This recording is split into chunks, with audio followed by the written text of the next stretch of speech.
아멘.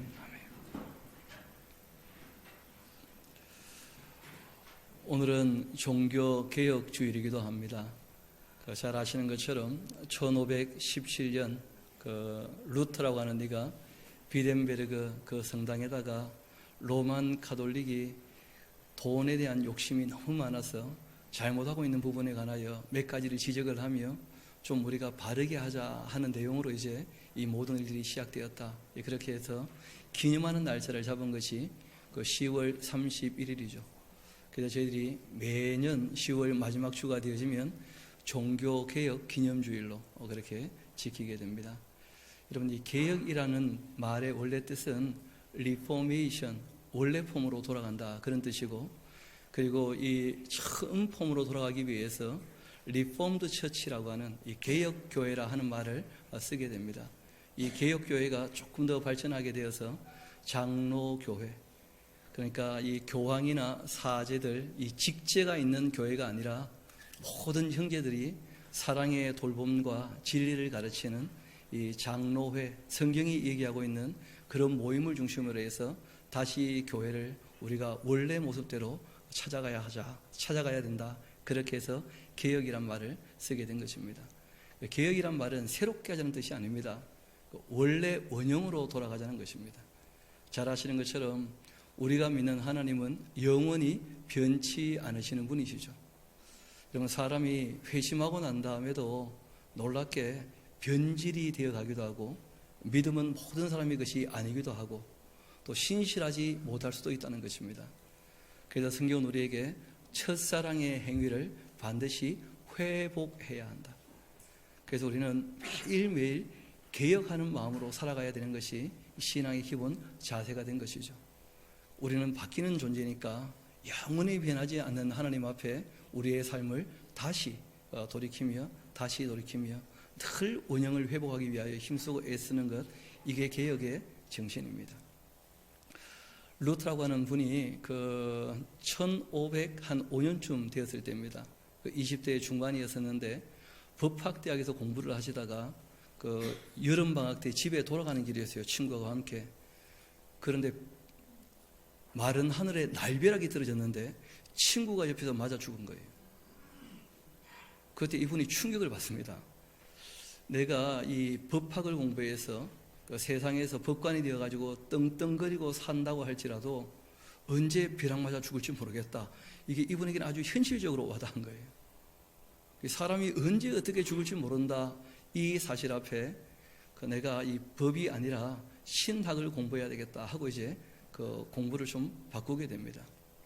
그리고는 친구가 죽는 모습을 봤으니까 참 두려워하는 마음으로 죄 짓지 않고 살려고 힘쓰고 애를 쓰는 거예요. 그런데 바울이 그랬던 것처럼 죄를 안 지으려고 애를 쓸 수는 있지만, 그러나 사람이 마음에 일어나는 악한 생각이라는 게 있을 수밖에 없는 것이고, 또 이미 지나가 버린 일에 관해서는 바꿀 수가 없는 것이고, 또 실제로 벼락 맞아 죽지 않는다 할지라도 때가 되면 다 어떻게 됩니까? 늙어 죽게 되는 것이니까 이 죄의 문제라든지 죽음의 문제라는 것을 자기 힘으로 어찌할 수 없다는 것을 아주 절감하게 되어져요. 그러고 있는 중에 이제 이분이 신학대학에서 교수의 이 직을 얻게도 되어지는데, 이탈리아로 이제 이 독일에서 이탈리아 쪽으로 큰 사명을 가지고 이제 베드로 대의 성당을 찾아가게 되어지죠. 거기 갔다가 이제 오는 길에 베드로 대성당 앞쪽에 보면 라미란 아닙니다. 라데란 성당이라고 하는 꽤 큰 성당이 있어요. 그냥 기억하시라고 말씀을 드립니다. 저도 영화 배우 중에 이름 아는 사람 가끔 있습니다. 이 성당에는 유명한 계단이 있어요. 빌라도 계단이라는 계단이 있습니다. 콘스탄틴 대제 어머니 되는 헬레나라고 하는 이 여자가 예루살렘에서 예수님께서 재판받으실 때 고난받지 않으셨습니까? 그때 땀방울과 피가 흘렀다라고 하는 박석을 떼다가 계단을 깐 거예요. 참 멀리 갖고 왔죠. 예루살렘에서 로마까지. 그러다 보니까 이제 사람들이 어떤 생각을 갖게 되었냐면, 이 계단에는 예수님의 이 피가 묻었잖아요. 피가. 그래가지고 그 계단을 무릎으로 기어서 올라가면 그 고행을 통하여 우리 예수님께서 우리 죄를 사하시고 마음에 기쁨을 회복하지 않겠는가, 그런 미신비슷한 생각들이 들게 된 거예요. 그때부터는 그 계단을 아무도 걸어가지 못하게 했었습니다. 요즘에는 좀 바뀌었는데 루터 때문에 바뀐 거예요. 왜냐하면 루터도 그 계단이 28개 이 층으로 되어 있는데 그걸 무릎으로 기어 올라가면서 그 돌 계단이었으니까 그 고행을 통하여 자기 죄를 좀 들어보려고. 그런데 사람이 참 재미있는 것이 조금 고생하면 잠시 착해지는 것처럼 또 죄가 속해진 것처럼 잠시 그렇게 생각될 때가 있어요. 그런데 일어나서 다시 생각해 보면 전혀 그렇지 않다는 것을 스스로가 알게 되어집니다. 그래서 그 참 고민하는 중에 그 신학대학에서 그 교수니까 요청을 한 거예요. 그 시편을 좀 학생들에게 가르쳐 달라. 그 시편을 읽는 중에 하나님의 의라 하는 말에 이분이 좀 관심을 많이 갖게 된 거예요. 나는 의롭게 살려고 힘쓰고 애쓰고 있는데 하나님의 의가 무엇인가? 내가 하나님께서 원하시는 의로움에 도달할 만큼 살아갈 수 있는가, 진짜 인간이? 그런 고민에 빠지게 됩니다. 다행히 이제 그 한 2년 동안 그 교육을 다 마치고 그 1516년 17년 그 당시에 이제 어떤 책을 다시 또 가르치게 되었냐면 갈라디아서를 가르치게 된 거예요. 그리고 갈라디아서에 이어서 1517년에 로마서를 가르치게 된 겁니다. 그러면서 이분이 큰 깨달음을 얻게 되어지는데 그게 바로 로마서 1장 17절이었어요. 우리 한번 로마서 1장 17절 같이 한번 가볼까요?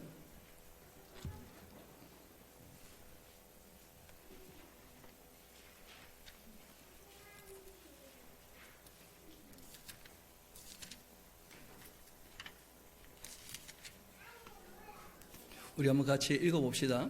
시작.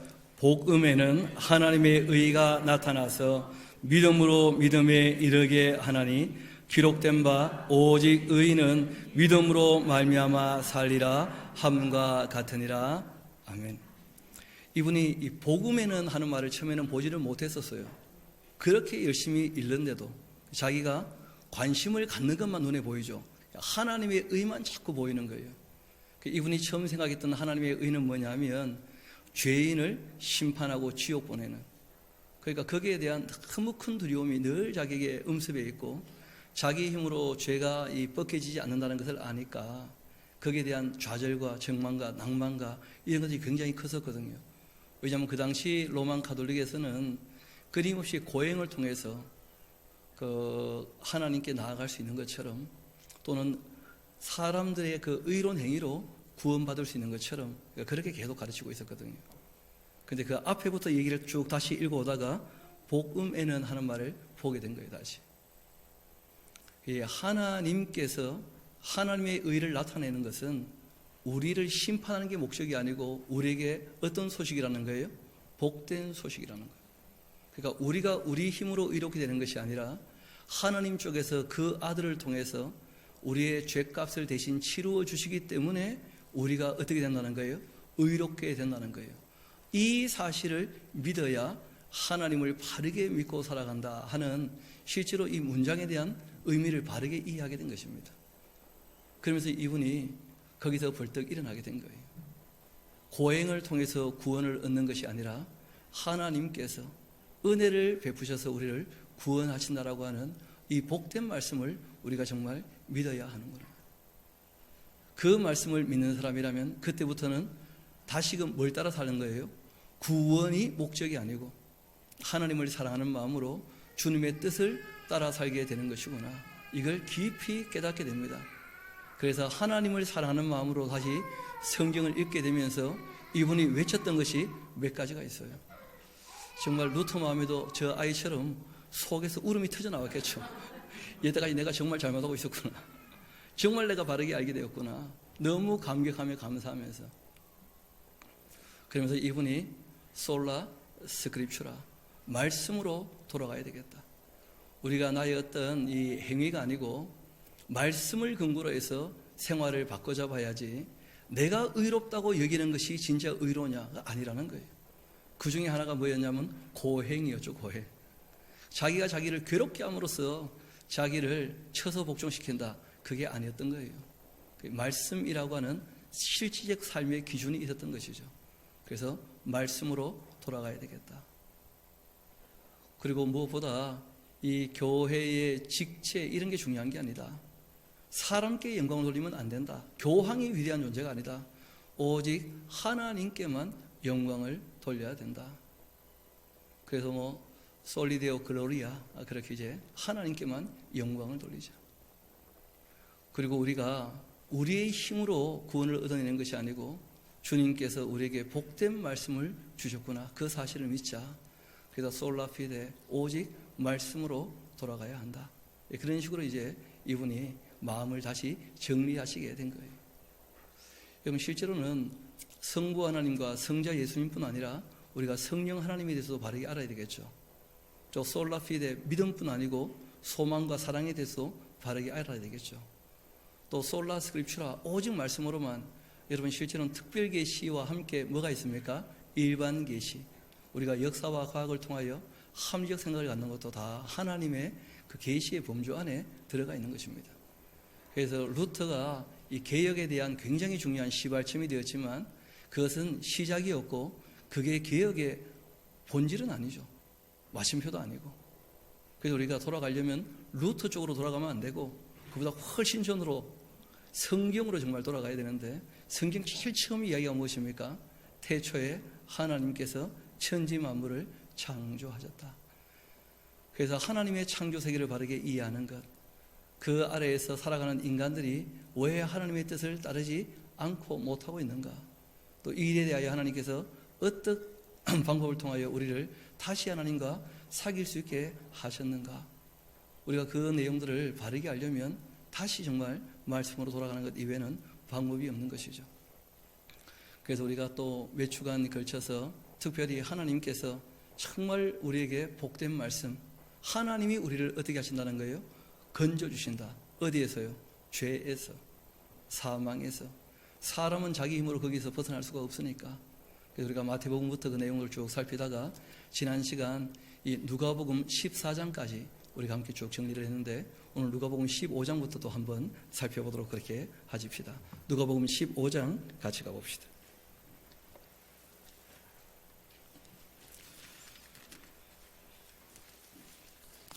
그러고 나서 이제 우리가 성경을 보면 성경은 거의 모든 얘기가 하나님 나라에 대한 이야기이고 우리를 하나님 나라로 초청하시는 이야기입니다. 그 나라에 영생 복락이 있는 것이고 그 나라에 이르는 것이 참된 구원인 것이고 또 그 나라 백성이 되기 위하여 이 땅에서부터 준비하고 연습하고 훈련하고 자라가고 거기에 대하여 우리에게 끊임없이 얘기하시는 내용이죠. 그 하나님 나라의 주인 되시는 하나님께서는 어떤 분이시냐, 잃어버린 것을 찾을 때 너무 기뻐하시는 분이시다. 이게 15장에서 소개하고 있는 내용입니다.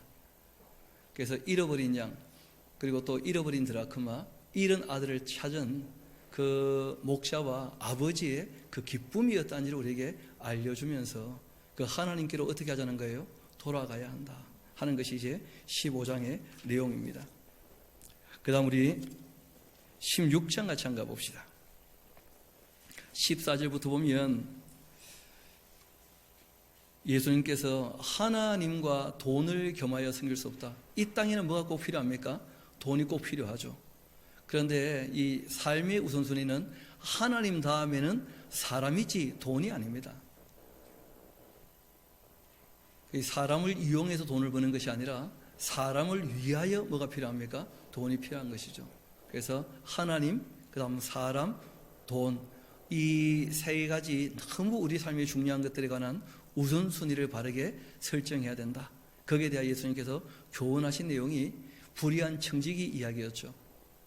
하나님은 안중에도 없고 돈을 섬기면 사람들이 자기를 알아줄 것처럼 그렇게 이제 생활하는 이 불의한 청지기의 비유를 통해서 하나님과 재물을 겸하여 섬길 수 없다. 거기에 대한 교훈을 하시자 14절 봅시다. 바리새인들은 돈을 좋아하는 자였다는 거예요. 이 모든 것을 듣고 예수님 말씀을 듣고 비웃었다는 거예요. 그때 예수님께서 한 말씀 하십니다. 너희는 사람 앞에서는 스스로 옳다 하는 자들이겠지만 그러나 너희 마음을 하나님께서 아시나니 사람 중에 높임을 받는 그것은 하나님 앞에서 미움을 받는 것이다.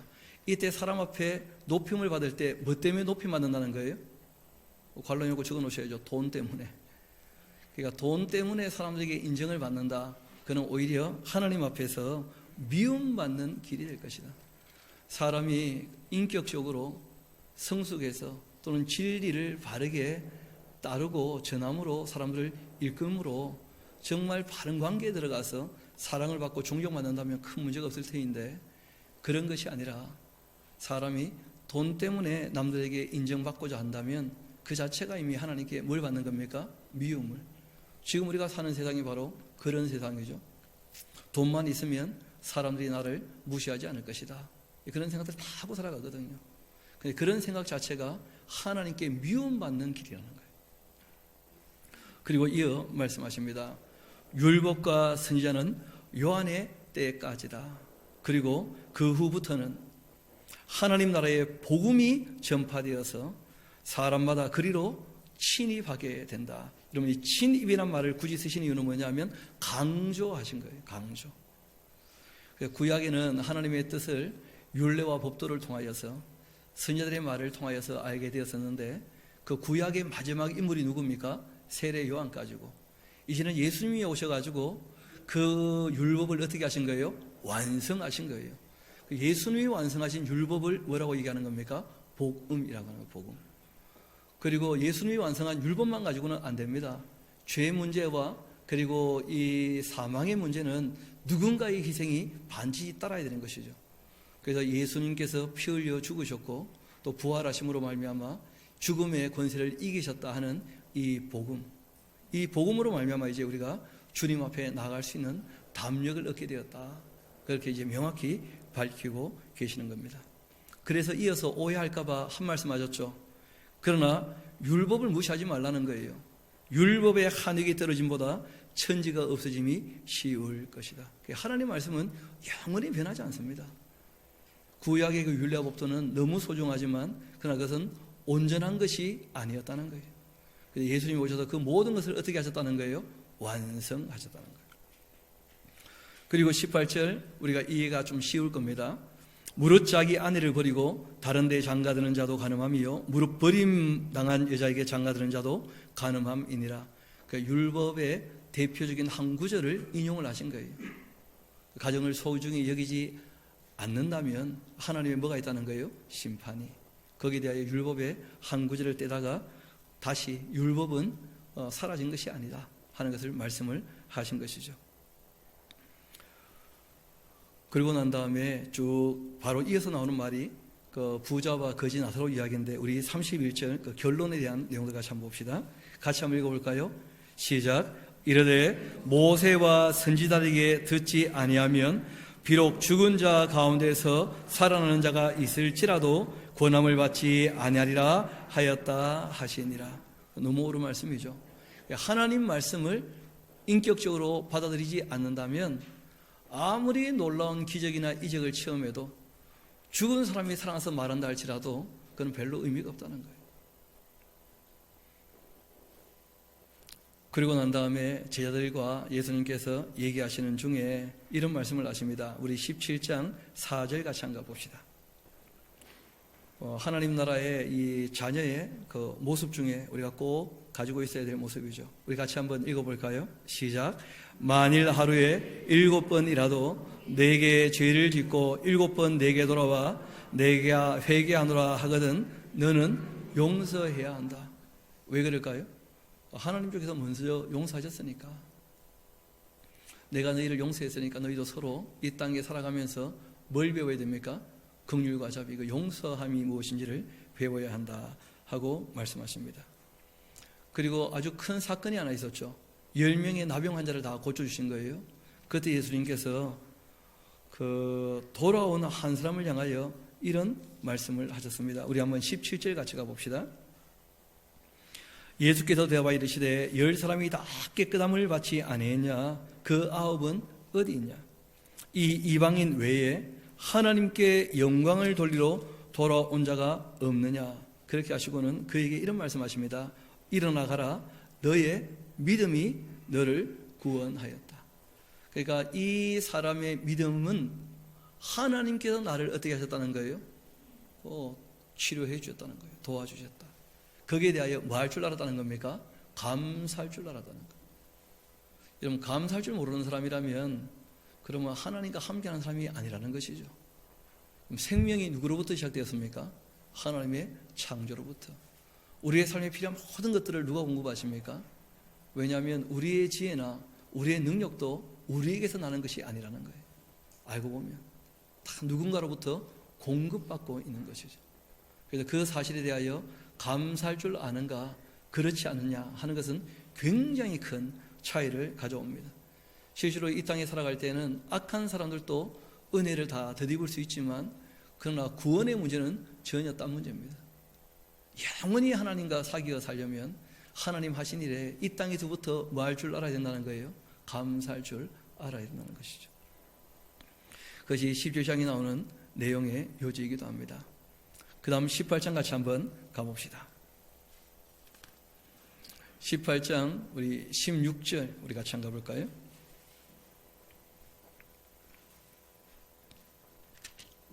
우리가 잘 아는 내용이죠. 예수께서 그 어린 아이들을 불러 가까이 하시고는 이르시되 어린 아이들이 내게 오는 것 용납하고 금하지 마라.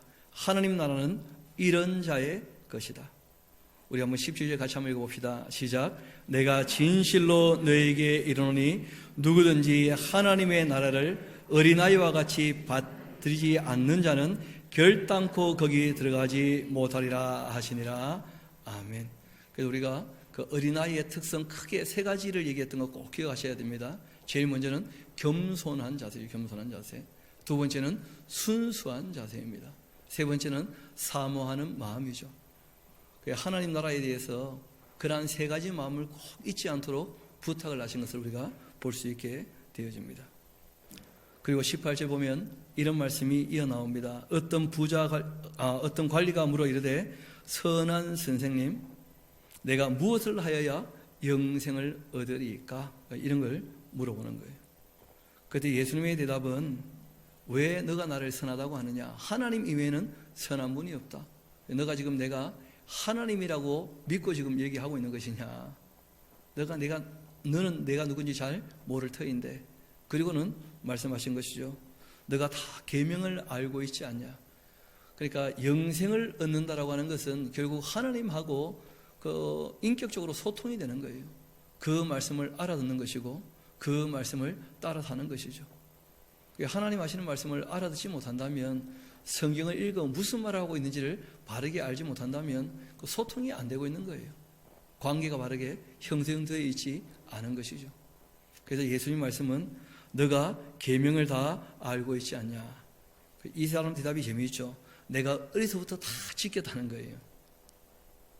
그때 예수님께서 한 말씀 하시죠. 너는 다 지켰다고 생각할지 모르겠지만 내가 받을 때는 부족한 게 있다. 부족한 거예요. 너의 모든 재물 다 나누어주고 나를 쫓을 수 있겠느냐? 돈보다 사람을 더 귀하게 여길 줄 아느냐? 왜냐하면 이 당시에 바리새인들은 다 뭘 좋아합니까? 돈을 좋아하니까. 그런데 거기에 우선순위에서 이분이 극복하지 못하는 거예요. 우리 한번 23절 가봅시다. 그 사람이 큰 부자이므로 이 말씀을 듣고 심히 어떻게 되었다는 거예요? 근심했다는 거예요. 저는 근심할 게 별로 없는 게 돈이 없으니까 별로 염려가 안 돼요. 돈이 많으면 정말 근심될 겁니다. 저는 나눠줄 것도 별로 없고 얻어먹고 사는 입장인데 그렇지 않습니까? 여러분 정말 가진 게 많은데 나누어주기가 쉬울 것인가? 쉽지 않을 수 있다는 거예요. 그래서 말씀하십니다. 예수께서 그를 보시고 이르시되 재물이 있는 자 하나님 나라에 들어가기가 얼마나 어려운지. 못 들어간다는 말씀하신 게 아닙니다. 사람이 이 돈 문제를 극복한다는 것 인간 세상에서 쉽지 않은 문제라는 거예요. 그래서 우리가 일평생 싸우는 주제가 될 것입니다. 사람이 우선이냐 돈이 우선이냐, 정말 일평생 싸우는 주제 중에 하나가 될 것입니다. 낙타가 바늘기로 들어가는 것이 부자가 하나님 나라에 들어가는 것보다 쉽지 않겠냐. 듣는 사람들이 깜짝 놀라죠. 그런 중 누가 구원을 얻을 수가 있겠습니까? 사람이 할 수 없지만 하나님께서 구원하시는 것이다. 그래서 하나님 어떤 분인지를 바르게 알게 되어지면 돈 문제는 쉽게 우선순위가 정리된다는 거예요. 하나님, 사람, 그리고 물질이죠. 하나님이 어떤 분인지 바르게 알면 그 우선순위는 쉽게 정리가 됩니다. 하나님을 알지 못하면 돈이 늘 최우선이 되는 것이죠.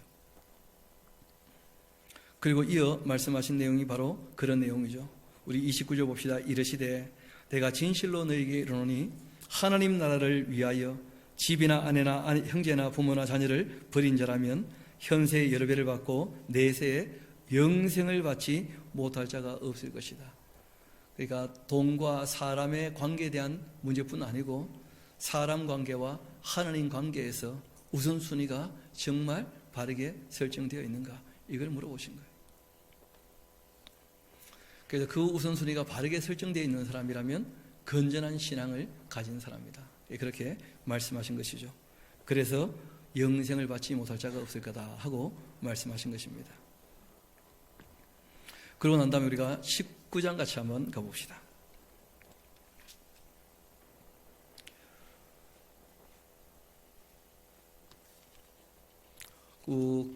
삭개오 이야기가 나오죠. 그때 예수께서 말씀하십니다. 9절 오늘 구원이 이 집에 이르렀으니 이 사람도 아브라함의 자손임이로다. 우리 10절 같이 한번 읽어볼까요? 시작. 인자가 온 것은 잃어버린 자들을 찾아 구원하려 함이니라. 하나님께서 잃어버렸다는데, 여러분 보통 우리는 잃어버린 것은 나의 실수죠. 그런데 하나님 입장은 좀 다릅니다. 도망간 거예요. 하나님을 떠나서. 인격에 대한 문제니까. 그래서 하나님께서 그들을 다시 어떻게 하러 오신 겁니까? 부르러 오신 거예요. 찾으시러. 그래서 영생 받기로 작정된 사람들, 하나님께 속한 사람들, 실제로는 하나님을 경외하는 경건한 사람들, 하나님께서 어떻게든지 다 불러내실 거라는 거예요. 다 돌아오게 하실 것이고, 그 일을 위하여 예수님께서 오셨고 그 복음이 전파되고 있는 것이죠.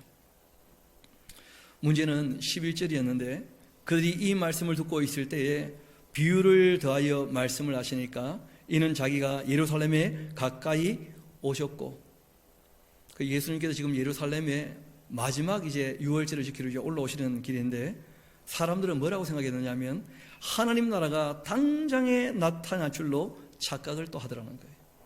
여러분, 하나님 하시는 일들을 사람들이 보면서 오해가 많은 거죠. 왜 오해를 합니까? 욕심이 있으니까 오해가 되는 거예요. 그래서 이 로마의 압제에서 이제 예수님께서 예루살렘에 올라오셔서 다윗의 위에 앉아 왕이 되시면 표적을 행하시던 그 능력 가지고 우리를 로마의 압제에서 건지지 않겠는가, 그런 생각 가지고 이제 예수님께서 예루살렘에 입성하실 때 호산나 다윗의 자손이여 우리를 구원하소서 하면서 그렇게 영접을 했던 것이거든요. 그런데 그 예수님 너무 의의 없게 십자가에 달려 돌아가시니까 모든 사람들이 큰 실망을 하고 다 떠났던 거 아닙니까? 심지어 누구까지요? 제자들까지도. 그런데 알고 보니까 그 일이 우리의 죄값을 대신 치루어서 아버지 하나님의 공의를 만족시킨 것이었고 부활하심으로 사망의 권세를 깨트리는 사건이었는데 사람들은 그런 일을 꿈에도 생각 못했다는 거예요. 그러니까 사람들이 예수님 모시기 전에는 영생이다, 천국이다, 복락이다 이런 것은 거의 꿈도 꾸지 못했고 대부분 다 이 땅에 살 때 좀 고통 없이 고난 없이 평안하게 살면 좋지 않겠는가, 그런 정도의 소망을 가지고 그 어려움에서 벗어나기를 바랬던 것이거든요. 그래서 메시아를 원했던 거예요. 예수님께서 그들의 시각을 완전히 고쳐잡아 주신 사건들이 이제 벌어지는 것인데 사람들은 여전히 예수님 하시는 일들을 오해하고 있죠. 그러나 예수님께서는 하실 일을 위하여 한 걸음 한 걸음 늘 걸어 가시고 계십니다. 우리 그 다음 이야기를 조금 더 봅시다. 우리 18장 그 30절 같이 한번 가봅시다. 죄송합니다. 19장 27절입니다. 그리고 내가 왕됨을 원치 아니하던 저 원수들 이리로 끌어다가 내 앞에서 어떻게 하라고요? 죽이라. 예수님 왕되는 것을 원치 않는다면 그 관계를 맺어갈 수 없다. 그런 걸 아주 명료하게 말씀하십니다.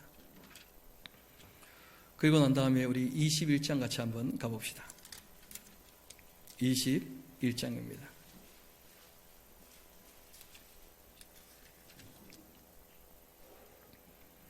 그 31절 같이 한번 가볼까요? 이와 같이 너희가 이런 일이 일어나는 것을 보거든 하나님 나라가 가까이 온 줄로 알아야 한다. 예수님 통치하실 때가 언젠지 사람들이 다 그런 걸 기대하고 있으니까 아직 멀었다는 거죠. 그러면서 예수님께서 사람의 미혹을 받지 않도록 주의하라 말씀하시고 계시록을 통하여 확실하게 그 징조에 대한 내용을 얘기하셨는데 4분의 1이 죽는 전쟁이 있고 별이 떨어지고 그리고 해와 달과 별들 또 땅, 바다, 강 이런 게 3분의 1 깨어지고 황충이 올라오고 사람의 3분의 1이 죽는 그런 전쟁이 있고 난 다음에야 예수님 다시 오신다는 거예요. 그래서 그런 징조가 있기 전까지는 아직 멀었다는 것이죠. 그래서 너희가 이런 일이 일어나는 것을 보면 그때 이제 하나님 나라가 가까이 왔다고 생각해야 한다. 내가 진실로 너희에게 말하노니 이 세대가 지나가기 전 이 모든 일 다 이루어질 거다. 천지가 없어지겠지만 내 말은 없어지지 아니하리라. 그래서 하는 말인데 너희는 어떻게 하라고요? 스스로 조심해야 한다. 여러분 신앙은 굉장히 개인적이고 인격적인 문제거든요. 예수님께서 충분히 말씀하시고 난 다음에는 스스로 조심해야 된다. 그렇지 않으면 방탕함, 술 취함, 생활의 염려들로 마음이 둔해지고 뜻밖의 그날이 덫처럼 너에게 임하지 않겠느냐. 이 날은 온 지구상에 거하는 모든 사람에게 임하게 될 것이다. 이러므로 너희 장차 올 이 모든 일을 능히 피하고 인자 앞에 서도록 항상 기도하며 깨어 있어야 한다. 그래서 깨어 있는 것, 이게 곧 뭐 하는 것입니까? 기도하는 거예요. 기도하는 것. 하나님 하신 말씀을 바르게 알고 스스로 조심하는 것, 이게 다 기도하는 삶이죠. 그러고 난 다음 우리 조금 뒤로 가봅시다. 22장입니다. 그때 예수님께서 이런 말씀하십니다. 14절부터 제가 한번 읽어드리겠습니다. 때가 이름에 예수께서 사도들과 함께 앉으시고 이르시되 내가 고난받기 전 너희와 함께 이 유월절 먹기를 원하였다. 마지막 유월절 만찬이었죠. 내가 너희에게 이르노니 이 유월절이 하나님의 나라에서 이루기까지는 다시 먹지 않겠다. 그러니까 애굽에서 벗어난 것이 이게 다가 아니고 실제로는 하나님의 모든 백성들이 이 죄와 사망에서 온전히 벗어날 때 그게 참된 뭐라는 거예요? 유월절. 하나님의 진노가 완전히 끝나는 것이니까 그때가 되면 내가 잔치하겠다. 실제로 예수님께서 지금 기뻐하시는 게 아니고 하나님의 사람들을 부르시며 지금도 마하고 계시는 거예요. 일하고 계시다는 거예요. 그래서 일하는 사람의 자세를 한 가지 우리에게 말씀하신 게 있는데 우리 한번 18절 같이 한번 봅시다. 내가 너희에게 이르노니 내가 이제부터 하나님의 나라가 임할 때까지 포도나무에서 난 것을 다시 어떻게 해요? 마시지 않겠다. 그러니까 주님의 나라가 이루어지기 전까지는 예수님도 더 이상 자기의 기쁨을 추구하지 않겠다. 이런 말씀하신 거예요. 여러분 영원히 기쁨을 추구하지 않겠다. 그러면 천국이 아니고 지옥이겠죠. 그래서 이 땅에서 잠시 살아있는 동안 잠시 정말 가치 있는 영원한 것을 바라보니까 이 땅에서 자신의 기쁨과 즐거움은 잠시 어떻게 하겠다는 거예요? 묻어두겠다는 거예요. 그래서 진정한 유월절, 정말 이 죄와 사망에서 하나님의 택한 백성들이 다 돌아오기 전까지는 나도 나의 즐거움을 전혀 추구하지 않겠다. 이런 말씀을 하신 거예요. 참 이런 말씀을 읽을 때마다 다시 한번 삶을 돌이켜보게 되는 것이죠. 나는 무엇을 위하여 살아가고 있는가? 나는 어떻게 살아가고 있는가? 그걸 다시 한번 생각해 보게 됩니다. 그리고 우리가 조금 더 뒤로 가보도록 합시다. 우리 누가복음 23장 같이 가봅시다.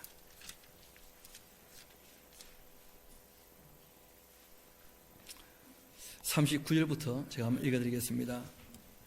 십자가에 달려 계실 때 이야기죠.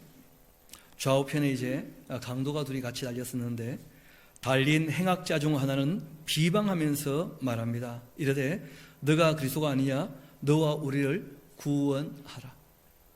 비방하면서 뭐라고 외치고 있다고요? 우리를 구원하라고.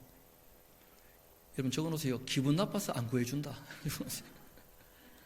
구원할 능력이 있으심에도 불구하고 비방하면서 이딴 식으로 얘기를 하니 그게 상대를 너무 무시하는 거 아니겠어요 지금? 반면에 한번 봅시다. 하나는 그 사람을 오히려 꾸짖으며 말하죠. 너가 동일한 정죄를 받고서도 하나님을 두려워하지 않느냐?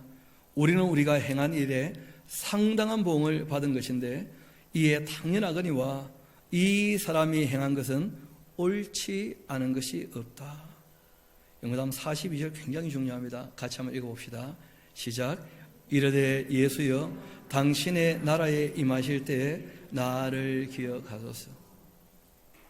은혜를 베풀어 주옵소서. 여러분 정말 겸손한 자세가 필요한 것이죠.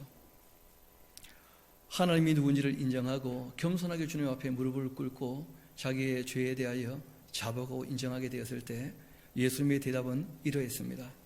내가 진실로 너에게 이르노니 너가 나와 함께 오늘 낙원에 있게 될 것이다. 이게 예수님의 말씀이었죠. 그러고 난 다음 잘 아시는 것처럼 죽으시고 부활하시고 승천하시기 전 우리 누가복음 이어서 나오는 책이 사도행전이죠. 우리 사도행전 같이 한번 가봅시다.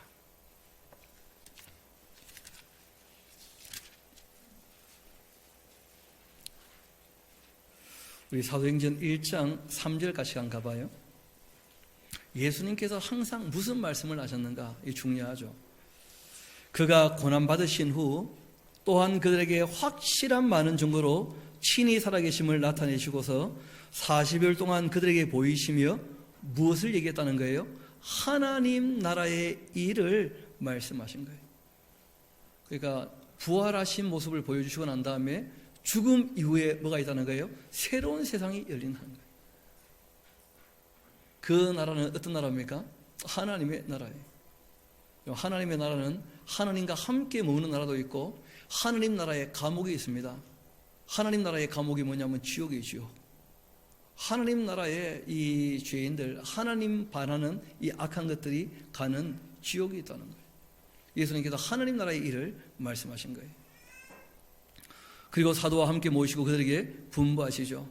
예루살렘을 떠나지 말고 나에게 들은 바 아버지께서 약속하신 것 기다려야 한다. 요한은 물로 세례를 베풀었지만 그러나 너희는 몇 날 못 돼요. 성령으로 세례받게 될 것이다. 그래서 말씀하신 대로 성령께서 강림하셔서 교회가 시작되면서 크게 복음에 대한 내용들을 정리해서 말씀하시죠. 회개하고 어떻게 하라는 거예요? 죄 사함을 받으라는 거예요. 그러면 우리처럼 너희들도 성령과 함께하는 하나님과 하나가 되는 주님의 몸된 교회가 된다. 뭘 요구한 겁니까? 회개하는 거예요. 회개하라. 그러면 용서는 누가 하시는 거예요? 하나님 쪽에서. 그러니까 자신의 죄를 인정하지 않고 회개하지 않는다면 용서를 해도 용서가 임할 수 있습니까? 없습니까? 임하지 않는 거예요. 본인이 안 받아들이면 안 되는 거예요. 이거는. 여러분 이거는 인격적 관계에 대한 문제인데 여러분 사랑이라고 하는 것은 내가 한다 할지라도 상대가 안 받아들이면 사랑이 됩니까? 안 됩니까? 안 되는 거예요. 일방적일 수 없다는 거예요. 그런 것은. 그래서 뭘 요구하시는 거예요? 회개를 하라는 거예요. 그럼 용서하시겠다는 거예요. 그리고 그들의 죄에 대한 문제는 예수님께서 값을 대신 어떻게 하셨다는 거예요? 지불하셨다는 거예요. 이 사실에 대하여 끊임없이 외치고 그리고 이제 예루살렘 교회가 시작이 된 것이죠. 예루살렘뿐 아니고 이제 사마리아에도 뭐가 전해집니까? 복음이. 우리 한번 사도행전 8장 같이 한번 가봅시다.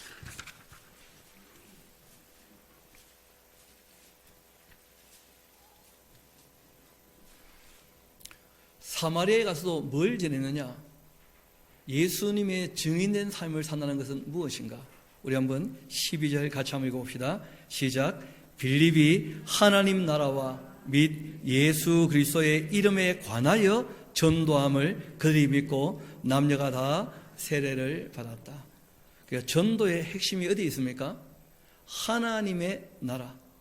그리고 그 나라의 백성을 위하여 예수님께서 이 땅에 오신 이야기. 그것이 이 전도, 우리가 도를 전하는데 핵심되는 이야기라는 것이죠. 그리고 난 다음 우리가 잘 아는 대로 이방인에게 복음이 전파될 때에도 마찬가지였는데, 우리 한번 10장 같이 가봅시다. 10장. 어떤 사람들에게 이 은혜가 임하는가? 우리 10장 2절 같이 한번 읽어봅시다. 시작. 그가 경건하여 온 지방과 더불어 하나님을 경외하며 백성을 많이 구제하고 하나님께 항상 기도하는 사람이었다. 여러분, 이렇게 경건하게 사는 사람이기 때문에 죄의 문제는 누가 해결해 주시는 거예요? 하나님 쪽에서. 여러분, 사람이 누구나 다 이 땅에서 부족하고 연약하지만 그래도 죄 짓지 않으려고 힘쓰고 애쓰면서 자기 힘으로 죄를 해결하지 못하는 것으로 말미암아 하나님께 겸손하게 머리를 숙이고 무릎을 꿇는 사람이 있다는 거예요. 그런 사람들에게 은혜를 베풀어 주신다는 거예요, 하나님께서. 이방인이라 할지라도. 또 우리 조금 더 내려가서 한번 봅시다. 10장 35절 한번 봅시다. 34절부터 한번 읽어드리겠습니다. 베드로가 입 열어 말하되 내가 참으로 하나님은 사람을 유대인이냐 이방인이냐 이런 외모로 보지 아니하시고, 우리 35절 같이 한번 읽어볼까요? 시작. 각 나라 중에 하나님을 경외하면서 의를 행하는 사람이라면 다 받아주시는 줄을 깨닫게 되었다. 그렇게 말씀하신 거예요. 그래서 하나님께서 보시고 구원할 사람을 구원하시는데 이미 죄값은 누가 지불하신 거예요? 예수님께서. 그렇게 그 은혜로 구원하시겠다는 거예요. 어떤 사람들을요? 하나님을 경외하면서 의를 행하는 사람, 하나님 말씀을 좇아 양심을 따라서 공의와 정의를 행하는, 하나님을 사랑하고 사람을 사랑하는 사람이라면 주님께서 구원하시지 않는가, 그렇게 이제 이해하게 된 것이었죠. 그러고 난 다음 우리 조금 뒤로 가봅시다. 11장 같이 한번 가봅시다. 이 일에 대해서 예루살렘 교회에 보고하게 되었던 것이죠. 우리 11장 13절 같이 한번 가볼까요? 그가 우리에게 말하기를 천사가 내 집에 서서 말하되 너가 사람을 욥바에 보내어 베드로라 하는 그 시몬을 청하라. 그가 너와 내 온 집이 구원을 받을 말씀을 너에게 이르리라 함을 보았다 하거늘, 내가 말을 시작할 그때에 성령이 그들에게 임하시기를 처음 우리에게 하신 것 같이 그렇게 하셨다. 여러분, 구원을 받을 만한 말씀이 무엇이었죠? 그렇죠. 회개하고 죄 사함을 받아라. 그 사도행전 2장에 그 내용이 다 나오지 않습니까? 똑같이 고넬료 가정에도 정말 하나님을 경외하면서 의를 행하며 사는 이 고넬료 가정에 죄 사함의 은총과 함께 주님께로 돌이켰기 때문에 하나님이 용서하신다고 하는 이 복음이 선포된 것이죠. 그래서 성령께서 함께 하시고 그 유대인이나 헬라인이나 차별 없이 하나님께서 부르신다는 것을 다 경험하게 된 것입니다. 그리고 이제 잘 아시는 것처럼 안디옥 교회가 세워졌고, 안디옥 교회가 사도 바울과 바나바를 파송하지 않습니까?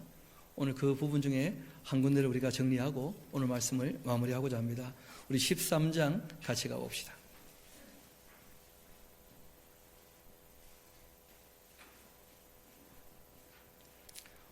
우리 13절부터 제가 한번 읽어드리겠습니다.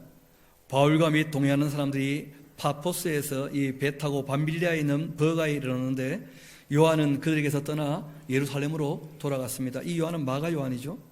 그들은 버가에서 더 나아가 비시디아 안디옥에 이르렀고 안식일 회당에 들어가 앉았는데 율법과 선지자의 글을 읽고 난 다음에 회당장들이 사람을 보내어 물어 이르되 형제들아 만일 백성을 권할 말이 있거든 말해봐라 했더니 바울이 일어나 손짓하며 말합니다.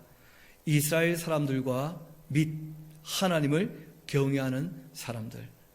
그러니까 이스라엘 백성은 당연히 하나님을 경외한다고 지금 보는 거예요, 바울 입장에서는. 그리고 이제 이방인 중에 지금 유대인 회당에 들어와서 말씀을 듣고자 하는 사람들이 있었다는 거예요. 하나님을 경외하는 사람들, 너희들은 들어봐라 하면서 역사를 통하여 예수님에 대하여 얘기를 꺼낸 것입니다. 그리고는 25절 같이 가봅시다. 26절 같이 가봅시다. 세례 요한 이야기 다음에 형제들아 아브라함의 후손과 또 너희 중에 하나님을 경외하는 사람들아 이 구원의 말씀을 우리에게 어떻게 했다고요? 보내셨다. 이 구원의 말씀이 어떤 내용이죠? 회개와 죄 사함에 대한 이 복된 말씀이었죠. 예루살렘에 사는 자들과 그들 관리들이 예수와 및 안식일마다 외우는 바 선지자들의 말을 알지 못해서 오히려 예수님을 정죄했고, 정말 선지자들이 예언했던 그대로 메시아가 고난 받으시고 희생당하셨다는 거예요. 성경이 그를 가르쳐 기록한 말씀이 그렇게 다 응하게 된 것이고, 우리가 바로 이 일에 증인되는 사람들이다. 그리고는 복음에 대하여 쭉 얘기를 하게 되는 것입니다. 그리고 우리 한번 44절 오늘 본문의 말씀이죠. 다시 한번 가보도록 합시다. 그렇게 회당에 모인 사람들에게 복음을 전하고 난 다음이었는데, 그 다음 안식일 온 시민이 거의 다 하나님의 말씀을 듣고자 하여 모이게 됩니다. 유대인들은 그 모인 무리를 보고 시기가 가득했다는 거예요.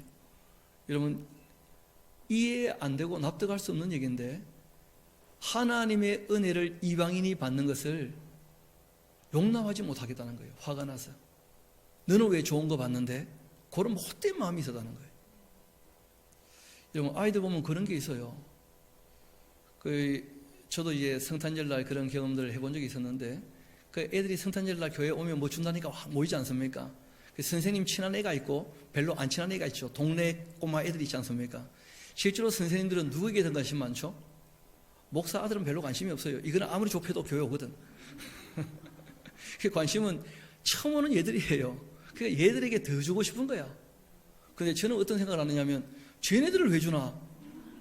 우리 교회 애들도 아닌데 나를 더 줘야지. 그 못된 마음이더라고요, 사람들한테. 하나님 마음을 이해를 못하는 거예요. 유대인들이 그런 마음이 있었다는 거예요. 이방인들이 하나님께 돌아오는 것을 오히려 시기하면서 구원받는 걸 싫어했다는 거예요. 너네들이 왜 구원받냐면서. 아주 못된 사람들이죠. 유대인들이 그 무리를 보고 시기가 가득하여 바울이 말하는 것을 오히려 반박하며 비방합니다. 적어놓으세요. 못된 것들. 진짜 못됐죠. 요즘에는 저는 그런 마음 전혀 없습니다. 옛날에 오늘 우리가 시편 읽었잖아요. 젊을 때 죄에 대해서 기억하시면 내가 어떻게 서겠습니까? 지나간 죄에 대해서는 좀 용서해 주시고 지금 바르게 살아요. 좀.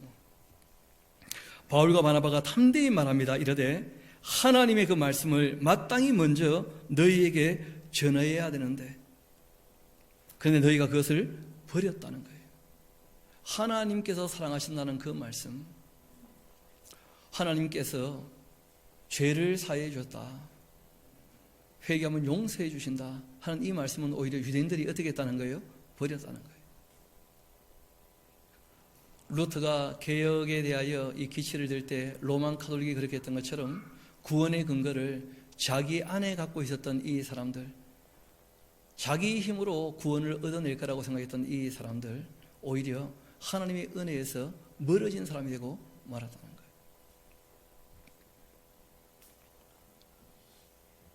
그리고는 말씀하십니다. 너희가 영생 얻기에 합당하지 않은 자로 자처하기로 우리가 이제는 이방인에게 향하겠다. 주께서 이같이 우리에게 명하시되 내가 너를 이방의 빛으로 삼아 너로 땅끝까지 구원하게 하리라. 그렇게 하셨는데, 우리 48절 같이 한번 읽어봅시다. 시작. 이방인들이 듣고 기뻐하면서 하나님의 말씀을 찬송하며 영생을 주시기로 작정된 자는 다 뭘 믿은 것이죠? 회개하면 용서해 주시고 하나님 쪽에서 죄 사시기 위하여 값을 대신 지불하셨다. 그 하나님의 크신 사랑에 대하여 다 믿고 받아들이게 된 것이죠. 그런 사람이라면 주님 앞으로 돌아오게 된 사람일 터인데, 문제는 시간이 지나면 어떻게 된다는 거예요? 사람이 변질될 수 있다는 거예요. 그래서 예수님께서 부탁하신 겁니다. 다시 말씀으로 너희를 씻으면서 첫사랑의 행위를 반드시 회복해야 될 것이다. 개혁가의 정신, 그걸 처음으로 돌이키려고 하는 그 마음이 너희들에게 늘 있어야 될 것이다. 그렇게 말씀하신 것이죠. 우리 말씀을 결론 내리도록 합시다. 우리 디모데후서 4장 같이 한번 가봅시다. 누가를 전도했던 사도 바울 선생님께서 그 죽음을 앞두고 마지막 남겼던 그 유언의 말씀의 결론이죠, 결론. 우리 18절 같이 한번 읽어봅시다. 디모데후서 4장 18절입니다. 시작. 주께서 나를 모든 악한 일에서 건져내시고 또 그의 천국에 들어가도록 구원하시리니 그에게 영광이 세세 뭉토록 있을지어다. 아멘. 주체가 누굽니까? 주께서. 바울은 실제로 바리새인으로, 유대인으로, 또 율법에 익숙한 사람으로 철저하게 자기 힘으로 구원을 얻어낼 거라고 몸부림쳤지만 자기 힘으로 죄 문제, 이 죽음의 문제 해결할 수 없다는 그 절망감 가운데에서 예수님의 이 복음을 전해 듣고 너무 큰 감격을 하게 된 것이었고, 그래서 그의 인생을 온전히 주님께 드리게 된 것이었죠. 그리고 이분이 마지막 남긴 고백이었습니다. 내가 잘나서가 아니고 내가 힘쓰고 애써서가 아니고 주님께서 나를 모든 악한 일에서 건져내신 것이다. 또 주님께서 나를 그의 천국에 들어가도록 구원해 주실 것이다. 그렇기 때문에 그에게 영광이 세세무토록 있을지어다. 아멘. 우리가 그 하나님 앞에 늘 영광을 돌리며 그 하나님 말씀에 순종하는 하나님의 백성다운 삶을 살아가는 저와 여러분 되기를 소망합니다. 우리 한번 기도하도록 하시겠습니다.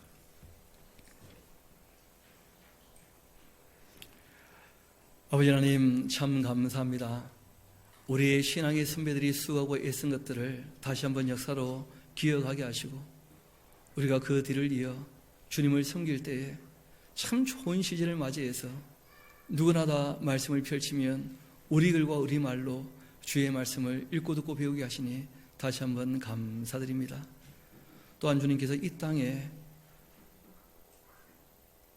은혜를 베푸셔서 다른 이보다 앞서 주의 종을 통하여 창세기부터 계시록까지의 말씀을 원만히 볼 수 있도록 저희들을 가르쳐 주시고 지도해 주셔서 다시 한번 감사드립니다. 우리가 남들보다 먼저 알게 된 것이 있사오니 우리가 이 말씀에 대하여 올바르게 주님을 사랑하는 마음으로 응답하며 주의 말씀에 순종할 뿐 아니라 이 말씀을 전체적으로 바르게 온전히 순서 따라 가르치는 일에 힘쓰고 애쓸 수 있도록 주님께서 늘 우리의 마음을 일깨워 주시고 그 맡긴 사명 감당할 수 있도록 영육 간의 강건함을 허락하여 주옵소서. 모든 걸 주님께 의탁합니다. 감사드리며 우리 구주가 되시는 예수님 이름으로 기도합니다. 아멘.